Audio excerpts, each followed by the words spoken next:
ನಮಸ್ಕಾರ ವೀಕ್ಷಕರೇ, ಧ್ವನಿ ಸಂಜೆ ವಾಹಿನಿಗೆ ಸ್ವಾಗತ. ಬೈಲಹೊಂಗಲ ತಾಲೂಕಿನ ಹಾರುಗೊಪ್ಪ ಗ್ರಾಮದಲ್ಲಿ ಚತುರ್ಥ ವರ್ಷದ ಶ್ರೀ ಸಿದ್ಧಾರೂಢ ತೊಟ್ಟಿಲೋತ್ಸವ ಹಾಗೂ ಜಾತ್ರಾ ಮಹೋತ್ಸವದ ಅಂಗವಾಗಿ ಮಹಾರಥೋತ್ಸವ ಗುರುವಾರದಿ ಮಾರ್ಚ್ 26, 2026 ರಂದು ಸಂಜೆ ಭಕ್ತಿ ಭಾವದಿಂದ ಮತ್ತು ವಿಜೃಂಭಣೆಯಿಂದ ನೆರವೇರಿತು. ಅರಭಾವಿ ಮಠದ ಗುರು ಬಸವಲಿಂಗ ಮಹಾಸ್ವಾಮೀಜಿ ರಥಕ್ಕೆ ಪೂಜೆ ಸಲ್ಲಿಸಿ ಚಾಲನೆ ನೀಡಿದರು. ಹಾಗೂ ಸಮ್ಮುಖ ಶ್ರೀ ಚಿದಾನಂದ ಮಹಾಸ್ವಾಮಿಗಳು ಗಾಳೇಶ್ವರ ಮಠ ಮಲ್ಲಾಪುರ ಇವರ ಅಮೃತ ಹಸ್ತದಿಂದ ಮಹಾರಥೋತ್ಸವಕ್ಕೆ ಚಾಲನೆ ನೀಡಿದರು.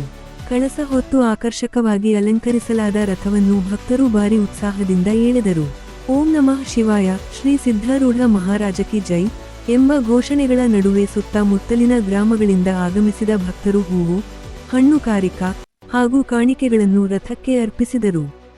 ಇಡೀ ದಿನ ದೇವಸ್ಥಾನದಲ್ಲಿ ಶ್ರೀ ಸಿದ್ಧಾರೂಢರ ಮೂರ್ತಿಗೆ ವಿಶೇಷ ಪೂಜೆ, ಮಹಾ ಅಭಿಷೇಕ, ಆನೆ ಉತ್ಸವ, ಕುಂಭಮೇಳ, ಪಲ್ಲಕ್ಕಿ ಉತ್ಸವ ಸೇರಿದಂತೆ ವಿವಿಧ ಧಾರ್ಮಿಕ ಕಾರ್ಯಕ್ರಮಗಳು ನಡೆಯಿತು.